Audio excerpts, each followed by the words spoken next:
In the rolling hills of western Pennsylvania, where coal mines once carved deep scars into the earth, there exists a cemetery plot that has puzzled historians for over a century.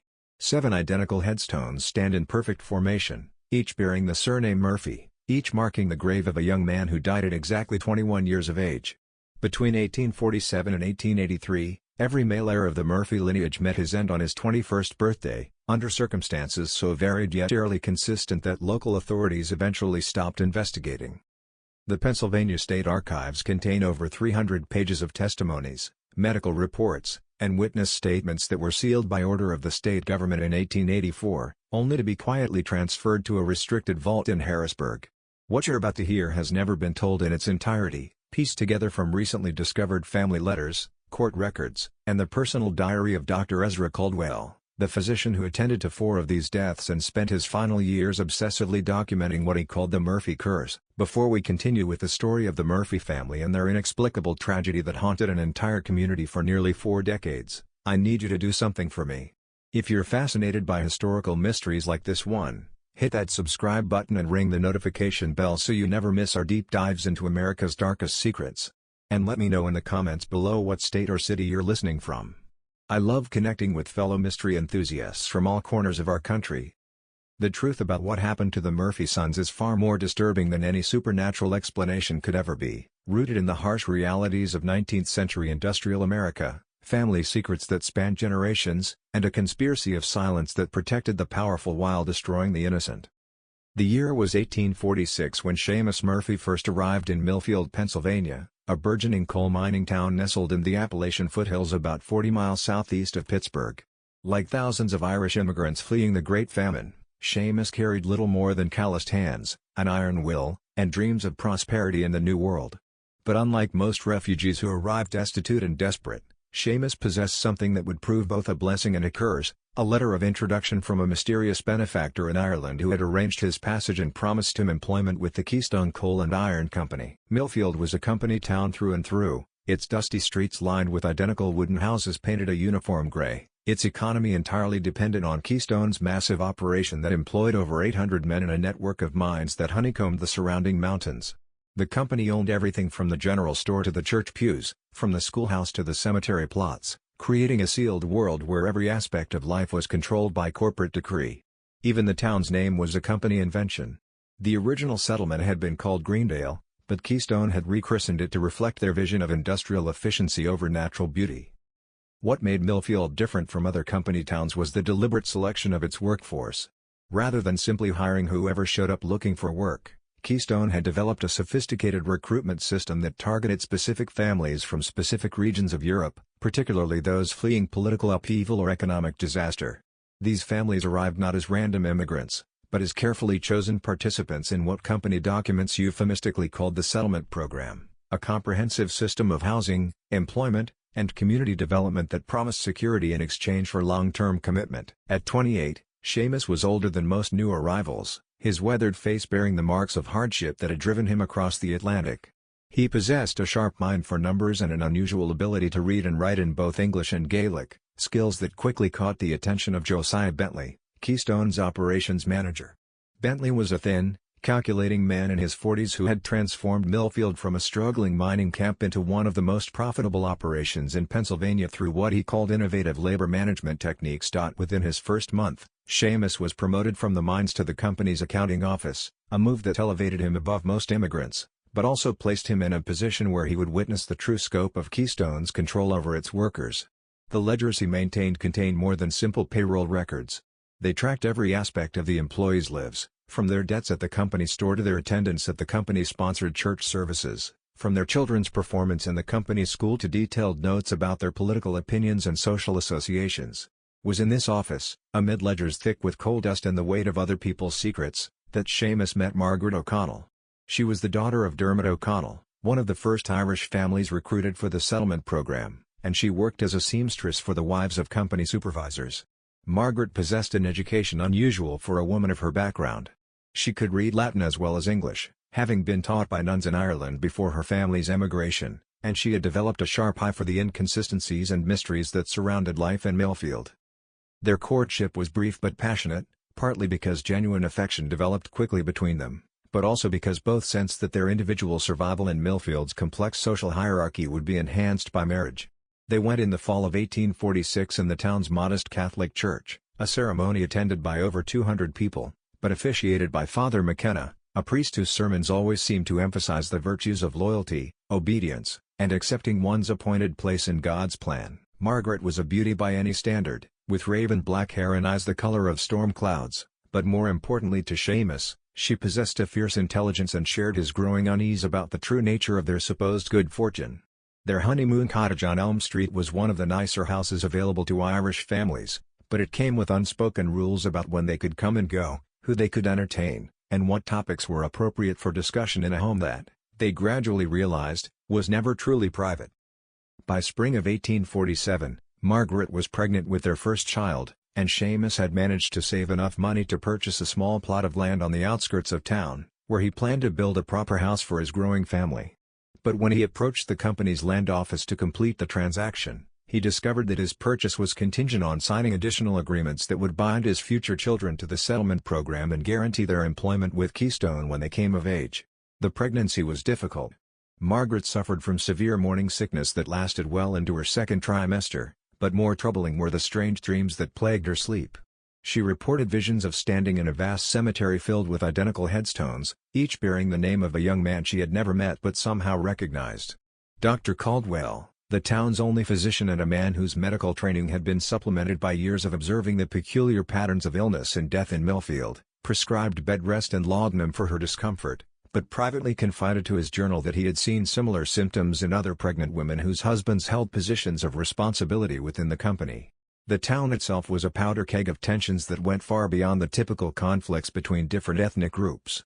The Irish Catholics, like the Murphys, faced discrimination from the Protestant German and English families who had arrived earlier. But all the workers lived under the constant threat of cave-ins, explosions, and the company's iron-fisted control over every aspect of their lives. Wages were paid in company scrip that could only be spent at company stores, keeping families perpetually in debt. But more insidious was the system of social advancement that rewarded cooperation and punished independence. Union organizers who tried to enter the town were met with violence, and more than one agitator had simply vanished into the surrounding forests, never to be seen again. But there were also stories, whispered in the Irish sections of town, about families who had tried to leave Millfield and found their departures blocked by mysterious legal complications or sudden financial emergencies that made it impossible for them to honor their debts to the company. It was against this backdrop of industrial exploitation and hidden coercion that the Murphy family would experience their first tragedy, one that would reveal the true cost of the prosperity that Keystone had promised its carefully selected workforce. The baby Margaret carried would be born healthy and strong, a son they would name Patrick after Seamus's father. But from the moment of his birth, Patrick Murphy was marked by a fate that had been determined long before his parents ever set foot in Pennsylvania, a destiny that would claim not only his life, but the lives of every male heir that would follow in the decades to come. Patrick Murphy's 21st birthday dawned cold and gray on March 15, 1868. Snow still clung to the mountains surrounding Millfield, and the morning air carried the acrid smell of coal smoke mixed with the metallic dang that always preceded a storm. Seamus had planned a small celebration at McBride's Tavern, one of the few establishments in town that welcomed Irish Catholics. But Patrick seemed unusually subdued as he dressed for work that morning. Margaret noticed her eldest son's pale complexion as he sat at their kitchen table, barely touching the hearty breakfast she had prepared. "You're looking peaked, my boy," she said, pressing her palm against his forehead. "Perhaps you should stay home today." But Patrick, who had inherited his father's stubborn streak along with his dark Irish features, insisted he felt fine. He had recently been promoted to shift supervisor in the mine's deepest tunnel, a position that came with both increased responsibility and scrutiny from the company bosses. Missing work on his birthday would raise questions he couldn't afford to answer. The morning shift began at 6 o'clock sharp, with the miners gathering in the lamp house to collect their safety equipment before descending into the earth. Patrick's crew consisted of 12 men, most of them Irish like himself, though a few German immigrants had been grudgingly accepted into their ranks. The tunnel they worked was known as Shaft 7, nearly 400 feet below ground, where the coal seam was particularly rich but also notoriously unstable. At exactly 2:17 in the afternoon, according to the company's official incident report, a methane gas explosion tore through Shaft 7 with devastating force. The blast was heard throughout the town, rattling windows and sending women running into the streets, their faces white with terror. Mine explosions were common enough in those days, but this one was different, more precise, more contained than the random accidents that periodically claimed miners' lives. When the rescue crews finally reached the affected area 3 hours later, they found 11 men unconscious but alive, their bodies thrown against the tunnel walls by the force of the explosion. Patrick Murphy was found at the exact center of the blast site, his body unmarked by fire or debris, lying peacefully as if he had simply laid down to rest. Dr. Caldwell, who was among the first to examine the scene, would later write in his private journal that Patrick appeared to have died not from the explosion itself, but from what he described as a cessation of vital functions occurring at the precise moment of the blast. The other miners, when they regained consciousness, all told the same strange story. They had been working normally when Patrick suddenly stopped mid-conversation, looked at his pocket watch and smiled. "Time's up," he had said, though none of them understood what he meant. Seconds later, the explosion had torn through their section of the mine. What made the incident even more peculiar was the discovery, 3 days later, of a letter in Patrick's coat pocket. Written in his own hand but dated 2 weeks earlier, it contained detailed instructions for his burial and a list of personal effects to be distributed among his siblings. At the bottom, in his characteristic careful script, were the words, "The first payment is made. The debt continues with my brothers." The company investigation concluded that Patrick had somehow triggered the explosion through negligence, though they could never explain how a single man could cause such devastation or why he alone had died while his colleagues survived. Keystone Coal and Iron paid a modest settlement to the Murphy family and ordered the incident report sealed, citing sensitivity to ongoing mining operations. But Dr. Caldwell kept his own records, and his growing suspicions about the true nature of Patrick's death would prove prophetic when exactly 5 years later, the second Murphy son would meet his own appointment with fate. The death of Patrick Murphy cast a long shadow over the family, but grief has a way of dulling even the sharpest edges of mystery, and life in Millfield continued with its familiar rhythms of work and survival. Seamus threw himself into his duties at the company office with renewed vigor, as if ledger books and inventory reports could shield him from the questions that haunted his nights. Margaret aged 10 years in the months following Patrick's funeral, her once luminous hair now streaked with premature gray, her storm-cloud eyes often distant and unfocused. But it was their second son, Thomas, who seemed most affected by his older brother's death. Where Patrick had been serious and responsible, Thomas possessed a reckless streak that worried his parents. He had inherited his mother's sharp intelligence but lacked Patrick's steady temperament, often finding himself in trouble with the company's supervisors for questioning orders or defending fellow workers against unfair treatment. In the years following Patrick's death, Thomas began asking uncomfortable questions about the explosion in Shaft 7. He spent hours in the town's small library, poring over mining safety reports and newspaper accounts of similar incidents. He interviewed the surviving miners from his brother's crew, most of whom had since moved away from Millfield or found work in other trades, unwilling to return to the depths after what they had experienced. What Thomas discovered disturbed him deeply. Mining records showed that Shaft 7 had been deemed unsafe by previous inspections, with dangerous levels of methane gas detected in the weeks leading up to the explosion.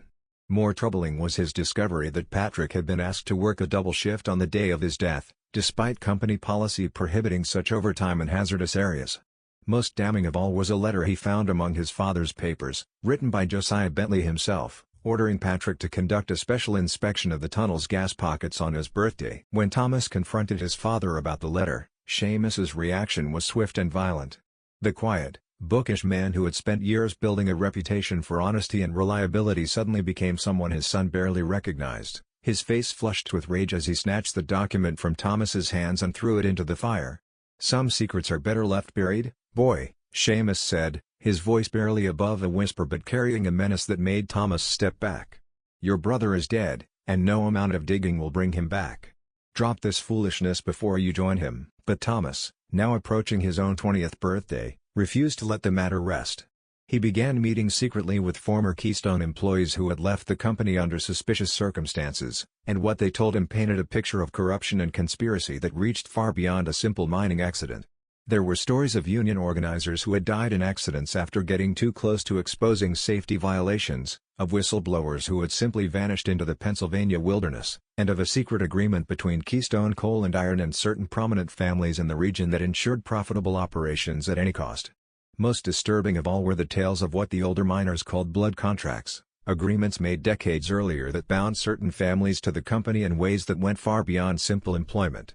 These contracts, according to the stories, required specific forms of payment that could only be satisfied through death, and the payments came due with clockwork precision, always on significant birthdays, always targeting the young men who might otherwise carry on their family names and challenge the established order. As Thomas's 21st birthday approached in the spring of 1873, he became increasingly paranoid and erratic.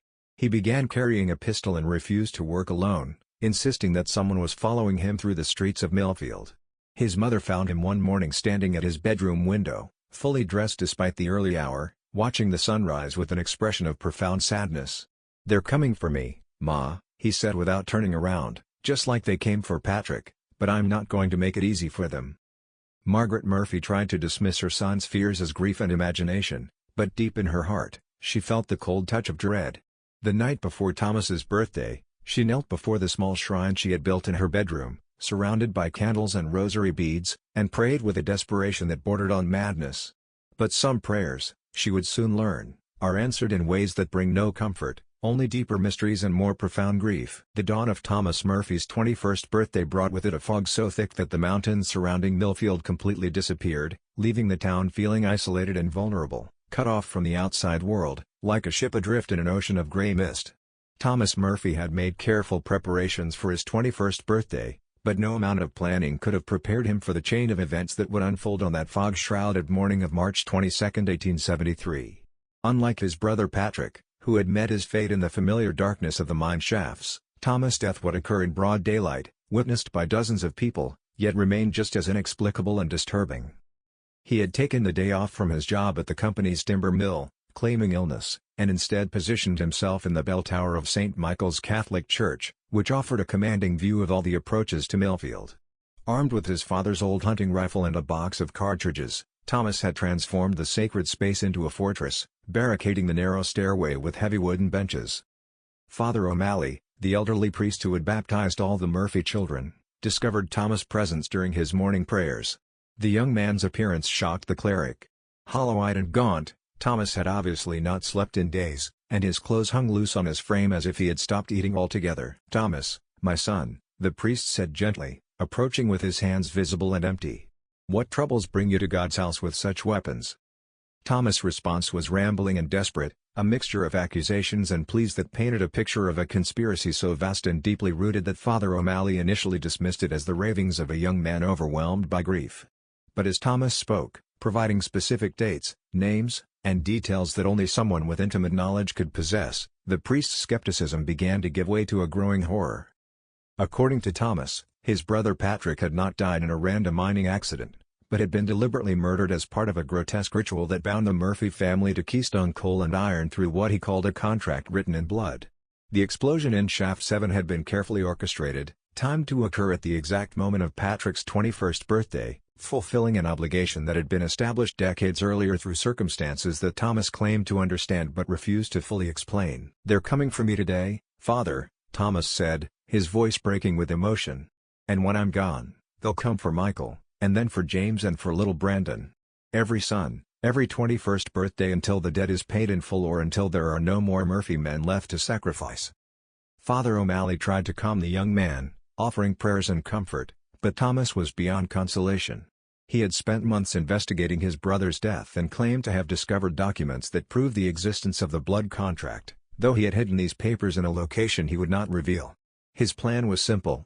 From his vantage point in the bell tower, he would identify whoever came to kill him and shoot them before they could complete their mission, breaking the cycle of death that had claimed Patrick and now threatened the entire family.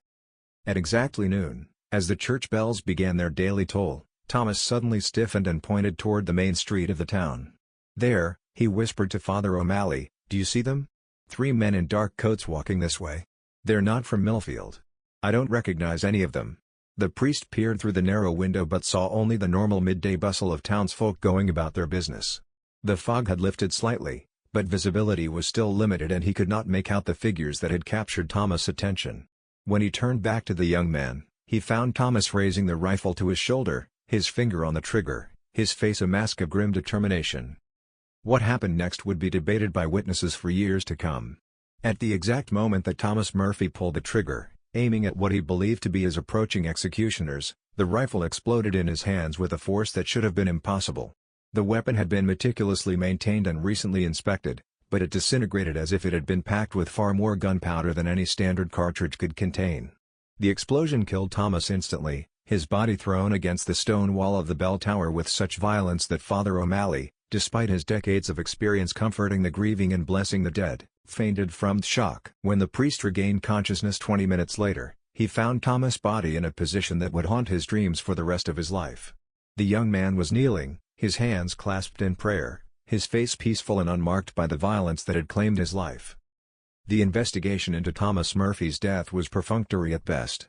Company officials declared it a tragic accident caused by defective ammunition, and the rifle's manufacturer, a respected firm from Philadelphia, could offer no explanation for the weapon's catastrophic failure. The three mysterious strangers that Thomas had spotted were never identified, if indeed they had ever existed at all. But Father O'Malley kept his own counsel about what he had witnessed, writing detailed accounts in a private journal that would not be discovered until after his death 30 years later. And in that journal, he recorded one detail that the official investigation had overlooked. At the moment of Thomas's death, every clock in Millfield had stopped at precisely the same time, freezing the town in a moment of silence that lasted exactly 21 seconds before time resumed its normal flow. The death of Thomas Murphy sent shockwaves through the tight-knit Irish community of Millfield, but it was the reaction of Seamus Murphy that truly alarmed those who knew the family well. Rather than succumb to grief as he had after Patrick's death, Seamus became a man possessed by a fury that bordered on madness. He stormed into the offices of Keystone Coal and Iron the morning after his son's funeral, demanding to see Josiah Bentley and carrying with him a leather satchel that he clutched with white-knuckled intensity.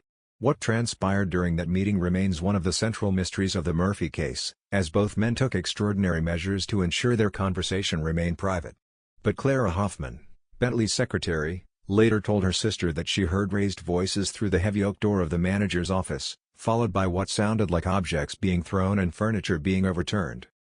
When Seamus finally emerged 2 hours later, his face was deathly pale, and the leather satchel was no longer in his possession. Bentley, for his part, seemed equally shaken by whatever had occurred. Mrs. Hoffman reported that her employer cancelled all his appointments for the remainder of the week and spent long hours staring out his office window at the mountains that surrounded the town. On Friday evening, he summoned her to take dictation for what he described as a matter of urgent personal business. But when she arrived with her stenography equipment, she found him sitting motionless at his desk, apparently having changed his mind about whatever he had planned to reveal. The changes in Seamus Murphy were even more dramatic. The man who had once been known for his meticulous attention to detail and unwavering honesty began making errors in the company books, errors so obvious and frequent that even the most charitable observers questioned whether they were intentional. He started drinking heavily, arriving at work with whiskey on his breath and becoming increasingly belligerent toward his colleagues. Most disturbing of all, he began talking openly about what he called the price of prosperity and warning other immigrant families to be wary of opportunities that seemed too good to be true. Margaret Murphy watched her husband's descent into bitterness and alcohol with growing desperation, but her own behavior was becoming increasingly erratic as well. She had begun visiting the town's small cemetery every evening, not just to tend to the graves of her 2 dead sons, but to examine the headstones of other young men who had died under suspicious circumstances over the years. Her research revealed a pattern that chilled her to the bone. At least a dozen families in Millfield had lost male heirs at the age of 21, all in accidents that seemed random but shared certain disturbing similarities. There was Johann Steiner, a German immigrant's son who had fallen from a construction scaffold in 1859, despite being known as one of the most sure-footed workers in town. Pietro Rossini had died in 1864 when a supposedly stable mine cart had crushed him against a tunnel wall, even though he had inspected the equipment himself just hours before. Most recently, in 1871, Edward Flanagan had drowned in the shallow creek that ran through the center of town, despite being an accomplished swimmer who had grown up playing in those same waters. Each death had been thoroughly investigated by the appropriate authorities and ruled accidental, but Margaret began to notice common threads that had been overlooked or deliberately ignored. In every case, the young man had been offered some form of advancement or special assignment by Keystone Coal and Iron in the weeks leading up to his death. Each family had received financial compensation that was unusually generous by the company's typically miserly standards. And in each case, the deceased had left behind written materials, letters, diary entries, or hastily scrawled notes that suggested knowledge of impending doom. But it was Margaret's third son, Michael, who provided the most disturbing piece of the puzzle. Now 19 years old and acutely aware of the fate that had befallen his older brothers, Michael had been conducting his own investigation into the family's troubles. What he discovered, hidden in a forgotten corner of the church's basement, was a collection of documents that cast the Murphy tragedies in an entirely new and terrifying light. The papers appeared to be contracts, written in a mixture of English and what looked like Latin legal terminology, dating back to the 1820s when Keystone Coal and Iron had first established operations in the region. The documents were signed by representatives of several prominent families, including what appeared to be Seamus Murphy's own father, who had apparently immigrated to Pennsylvania decades before his son's arrival and had made agreements that would bind his descendants for generations to come. Just when we thought we'd seen it all, the horror in Millfield intensifies. If this story is giving you chills, share this video with a friend who loves dark mysteries, hit that like button to support our content, and don't forget to subscribe to never miss stories like this. Let's discover together what happens next in this tale of a family bound by blood to forces beyond their understanding. According to Michael's interpretation of the documents, the contracts established what could only be described as a feudal system, where immigrant families were provided with employment, housing, and financial support in exchange for commitments that extended far beyond normal labor agreements. The most chilling clause, repeated in every contract with minor variations, stipulated that each family must provide a tithe of blood to ensure the continued prosperity of the company and the community as a whole. The tithe was to be paid through the death of the eldest male heir of each generation upon reaching his 21st birthday, with the manner of death to be determined by circumstances that would appear accidental or natural to outside observers. In exchange for this ultimate sacrifice, the remaining family members would be guaranteed employment, protection, and financial security for as long as they remained in Millfield and honored the terms of their ancestors' agreements. Michael brought these documents to his parents on a cold December evening in 1873, spreading them across the kitchen table while the wind howled through the gaps in their cottage's wooden walls. Seamus' reaction was immediate and violent. He swept the papers to the floor and began tearing them to pieces, cursing in both English and Gaelic with a vehemence that shocked his wife and son. "Burn them," he shouted, his face red with rage and terror. "Burn them all and never speak of this again. Do you want to join your brothers in the ground? Do you want to destroy what little protection we have left?" But Margaret had seen enough. As her husband destroyed the evidence that Michael had risked his life to obtain, she made a decision that would alter the course of events in ways none of them could have predicted. If the Murphy family was truly bound by a contract signed in blood, then perhaps the time had come to renegotiate the terms of their servitude or die trying to break free from chains that had been forged long before any of them were born. The winter of 1873 was unusually harsh, with temperatures dropping far below normal and snow falling in quantities that the old-timers claimed they had never seen before. But the weather was nothing compared to the chill that had settled over the Murphy household, where three people who had once shared love and hope now lived in suspicious silence, each harboring secrets that could destroy them all. On the morning of February 14, 1874, exactly 2 months before Michael Murphy's 21st birthday, Margaret made a decision that would expose the truth behind decades of carefully orchestrated death and deception. She had spent sleepless nights formulating a plan that was as desperate as it was dangerous. But the alternative, watching another son die to satisfy an unholy agreement made by men she had never known, was unbearable. Rather than wait for the invisible forces that had claimed Patrick and Thomas to come for Michael, Margaret decided to take the fight directly to those responsible. She had carefully studied the patterns of the previous deaths and realized that each young man had died alone, isolated from potential witnesses or protectors at the crucial moment. This time would be different.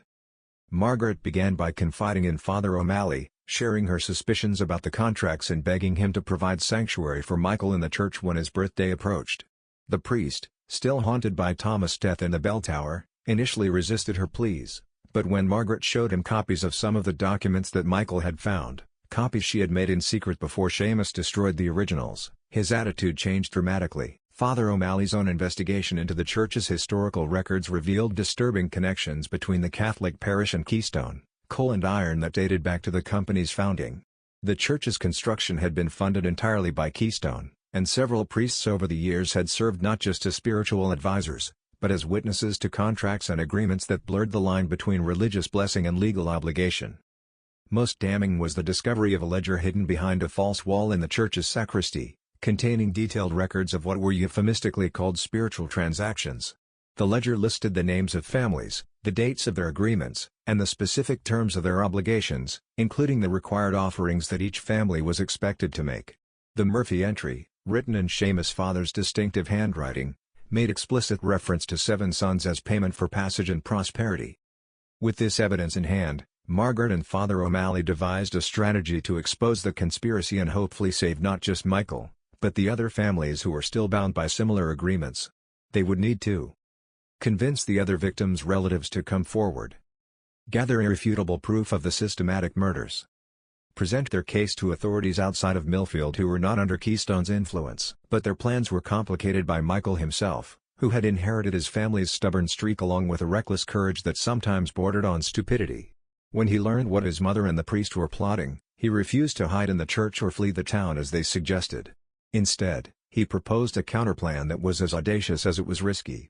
He would publicly confront Josiah Bentley and the other company officials, demanding that they explain the deaths of his brothers and formally release the Murphy family from whatever obligations bound them. The confrontation took place on a bitter cold morning in early March, just 2 weeks before Michael's birthday. Margaret had tried to dissuade her son from his course of action, but Michael was determined to force the truth into the open, regardless of the consequences.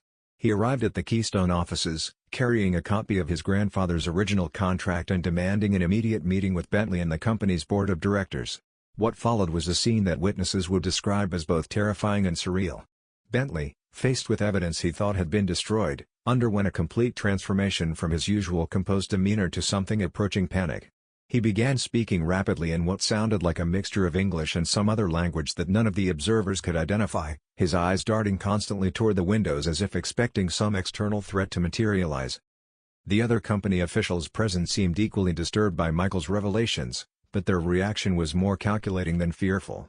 Led by Ezra Caldwell, not the doctor, but his cousin who served as Keystone's chief legal counsel, they huddled in whispered consultation before presenting Michael with what they described as a final settlement offer. The terms were simple and non-negotiable. In exchange for Michael's silence about the contracts and the circumstances surrounding his brothers' deaths, the Murphy family would be released from all future obligations and provided with enough money to relocate anywhere in the country they chose. They would have 24 hours to consider the offer, after which it would be permanently withdrawn. Michael's response was immediate and unequivocal. He rejected the offer and promised to take his evidence to the Pennsylvania state authorities, the federal government, and the newspapers if necessary. As he turned to leave the office, Caldwell called after him with words that chilled everyone present. "Some debts cannot be forgiven, young Murphy. Some contracts cannot be broken. Your brothers learned that lesson, and so will you." That evening, as Michael walked home through the darkening streets of Millfield, he was followed by 3 men in dark coats, the same mysterious figures that Thomas had spotted from the church bell tower a year earlier. But this time, Michael was not alone. Margaret had arranged for several townspeople, including Father O'Malley and Dr. Ezra Caldwell, the physician, not the lawyer, to maintain watch over her son, creating a network of protection that would make it impossible for the company's agents to strike without witnesses. The next morning brought news that would change everything. Josiah Bentley had been found dead in his office, apparently having suffered a massive heart attack during the night. His body was discovered slumped over his desk, his face frozen in an expression of absolute terror, his right hand clutching a half-written letter that began with the words, "The contracts must end," before trailing off into illegible scrawls. With Bentley's death, the carefully maintained conspiracy began to unravel with shocking speed. Other Keystone officials, fearing that they might be next, began confessing to their roles in what they described as a system of indentured servitude that had operated for decades with the tacit approval of local and state authorities. The contracts, they revealed, were not supernatural in origin, but were brutal examples of industrial exploitation that used superstition and fear to maintain control over immigrant families. The deaths of the young men, while technically murders, had been carried out through methods so subtle and sophisticated that they appeared to be accidents or natural causes. Patrick had been killed by a deliberately triggered gas explosion that was precisely timed and controlled. Thomas' rifle had been sabotaged with specially prepared ammunition that was designed to explode. The other young men had died through equally calculated methods that left no obvious evidence of foul play. But the most shocking revelation came from Dr. Caldwell's private records, which detailed his unwilling participation in the conspiracy. As the town's only physician, he had been forced to falsify death certificates and provide misleading testimony about the victims' deaths, all while secretly documenting the truth in his personal journals. His records revealed not just the methods used to murder the young men, but the names of the actual killers, a small group of professional assassins who traveled between company towns throughout Pennsylvania, carrying out similar accidents wherever immigrant families became troublesome or their sons reached the age where they might challenge the established order. Michael Murphy lived to see his 22nd birthday, becoming the first male heir in his family to break the cycle of death that had claimed his brothers and so many others before them. But survival came at a cost that would haunt the Murphy family for generations to come. The exposure of the conspiracy brought swift and brutal retaliation from forces that extended far beyond Keystone Coal and Iron. Within weeks of Bentley's death and the revelations that followed, the Murphy family began receiving death threats from unknown sources. Their cottage was vandalized repeatedly, Seamus was fired from his position with the company, and local merchants suddenly refused to sell them food or other necessities. More disturbing were the accidents that began plaguing other families who had come forward with their own stories of suspicious deaths and coercive contracts. Houses caught fire in the middle of the night. Mine shafts collapsed unexpectedly. Several potential witnesses simply vanished without explanation. The message was clear. Speaking the truth about the industrial conspiracy was itself a death sentence. Father O'Malley's church was burned to the ground in April of 1874, with the priest barely escaping with his life. The official investigation blamed the fire on a faulty stove, but everyone in Millfield knew it was revenge for his role in exposing the contracts. The priest relocated to a parish in Philadelphia, taking with him copies of all the documents he had helped Margaret gather, but he would never again speak publicly about what he had witnessed in Millfield. Dr. Caldwell met a more dramatic end. Just days before he was scheduled to testify before a state commission investigating labor practices in Pennsylvania's mining towns, he was found dead in his office, apparently having taken his own life by ingesting a massive dose of laudanum. His suicide note claimed that he could no longer live with the guilt of his complicity in the murders, but those who knew him well doubted that he would have chosen such a cowardly exit from his troubles. The Murphy family themselves barely survived the wave of retribution that followed their defiance. In May of 1874, Seamus was found beaten unconscious on the road outside of town, his attackers unknown but their message clear. Margaret began suffering from mysterious illnesses that left her weak and often bedridden, symptoms that persisted despite treatment from doctors brought in from Pittsburgh. Even young Brandon, the youngest Murphy son who was still only 14, was targeted for harassment at school and on the streets, making it clear that the family's persecution would continue indefinitely if they remained in Millfield. Faced with the choice between continued resistance and survival, the Murphys made the painful decision to abandon everything they had built in Pennsylvania and start over somewhere far from the reach of Keystone Coal and Iron and its network of enforcers. In the summer of 1874, using money they had secretly saved over the years plus a modest settlement negotiated through intermediaries, the Murphy family purchased train tickets to Oregon Territory, where Seamus had heard that Irish immigrants could find work in the lumber mills without the suffocating control of company towns. They left Millfield in the dead of night, carrying only what they could fit in 2 traveling bags, abandoning their cottage, their possessions, and the graves of Patrick and Thomas. The journey west was harrowing, not just because of the physical hardships of cross-country travel in 1874, but because of the constant fear that their enemies had followed them. At every stop, Seamus would scan the crowds for familiar faces or the telltale signs of professional killers, while Margaret clutched her remaining sons close and prayed that they had not simply delayed the inevitable. They settled in a small logging town called Cedar Falls, nestled in the Cascade Mountains about 60 miles east of Portland. The work was hard and dangerous, but it was honest labor without the web of contracts and obligations that had trapped them in Pennsylvania. For the first time in years, the Murphy family began to hope that they might have escaped their cursed fate. Michael married a local woman named Sarah Donnelly in 1876 and took work as a timber cruiser, evaluating forest stands for the sawmill companies. He lived quietly and carefully, never speaking about his past and always watching for signs that the darkness from Pennsylvania had followed him west. He and Sarah had 3 children together, 2 daughters and a son they named Patrick in honor of Michael's deceased brother. Brendan, the youngest Murphy son, grew to manhood in Oregon and seemed to have completely escaped the shadow that had fallen over his family. He became a schoolteacher and later a school principal, respected in his community and apparently free from the curse that had claimed his older brothers. When he reached his 21st birthday in 1880, the family held its breath, but the day passed without incident and they began to believe that the nightmare was truly over. But the Murphy family's relief was premature.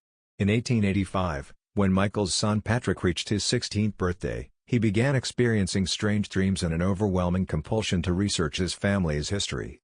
Despite his father's desperate attempts to keep the past buried, young Patrick somehow learned about his grandfather's contracts and the deaths of his uncles. and he became obsessed with understanding the full truth about what had happened in Pennsylvania. The boy's obsession led him to seek out surviving records from the Keystone Coal and Iron Conspiracy, and through a network of labor activists and journalists, he managed to piece together much of the story that his family had tried so hard to forget.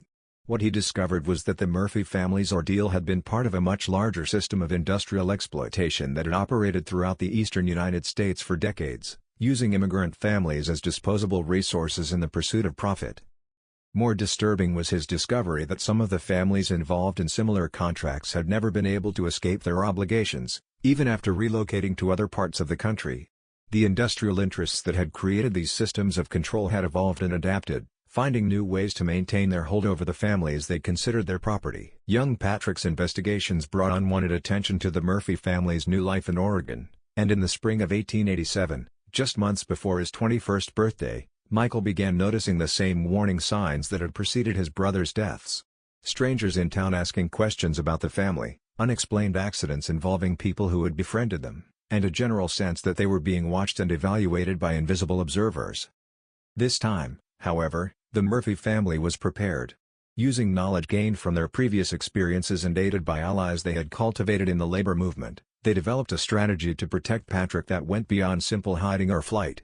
They would confront their pursuers directly, but with overwhelming force and in circumstances that would make it impossible for the killers to operate with their usual secrecy.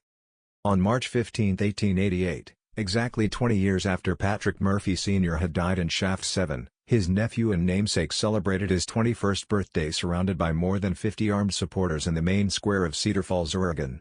The event had been publicized throughout the region as a demonstration against industrial violence, and reporters from 3 different newspapers were present to document whatever might occur. The confrontation, when it came, was swift and decisive. 3 men in dark coats, the same type of professional killers who had stalked the Murphy family for years, approached the celebration with obvious intent to harm young Patrick. But they found themselves facing not a single vulnerable target, but a crowd of angry loggers, miners, and labor activists who had been waiting for exactly this moment. The would-be assassins were captured alive, and under interrogation, they revealed the names of their employers and the extent of the conspiracy that had operated in secret for decades. Their confessions led to arrests and investigations that exposed similar operations in 12 states, resulting in the prosecution of dozens of industrialists and the liberation of hundreds of families who had been trapped in systems of hereditary servitude. The final victory came in 1889, when the last of the original contracts was formally nullified by federal court order, and the Murphy family, along with all the other affected families, was officially declared free from any obligations to their former employers. The precedent set by their case helped establish new labor laws that made such exploitation illegal throughout the United States. Patrick Murphy Jr. lived to see his own children grow to adulthood without fear, and the Murphy name, which had once been synonymous with tragedy and mysterious death, became associated instead with courage in the fight against industrial oppression. The 7 graves in the Pennsylvania cemetery remain as monuments to the young men who died before their time, but they also serve as reminders that even the most entrenched systems of exploitation can be challenged and overcome by ordinary people who refuse to accept injustice as inevitable.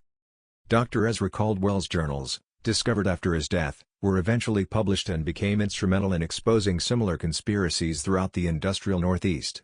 His detailed documentation of the methods used to murder the young men led to reforms in mining safety, labor law, and the investigation of industrial accidents that saved countless lives in the decades that followed. The town of Millfield itself did not survive the scandal that emerged from the Murphy case.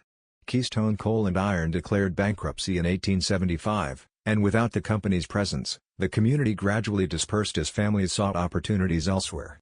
Today, only the foundations of a few buildings mark the location where so much suffering occurred, and the cemetery where Patrick and Thomas Murphy are buried has become overgrown with weeds and forgotten by all but the most dedicated historians. But their story lives on as a testament to the power of ordinary people to resist extraordinary evil, and as a reminder that the price of freedom is often measured in blood, sacrifice, and the courage to speak truth to power, regardless of the consequences. The Murphy family's ordeal began with contracts signed in desperation by immigrants seeking a better life for their children, but it ended with the destruction of a system that had claimed hundreds of lives over the course of more than half a century. This mystery shows us that the most terrifying horrors are often not supernatural but profoundly human, born from greed, sustained by fear, and perpetuated by our willingness to look the other way when convenient. The Murphy Sons. died not because of a curse or otherworldly forces, but because powerful men decided that their lives were acceptable sacrifices for economic prosperity. Because powerful men decided that their lives were acceptable sacrifices for economic prosperity. What do you think of this story? Do you believe everything was revealed? Or do you think there are still secrets buried in the ruins of places like Millfield? Leave your comment below and let me know if you think such conspiracies could exist in today's world. If you enjoyed this tale and want more stories about hidden American history, subscribe, hit the notification bell, and share with someone who loves mysteries. The truth is often stranger and more frightening than any fiction, and there are still stories waiting to be told about the dark corners of our nation's past. See you in the next video.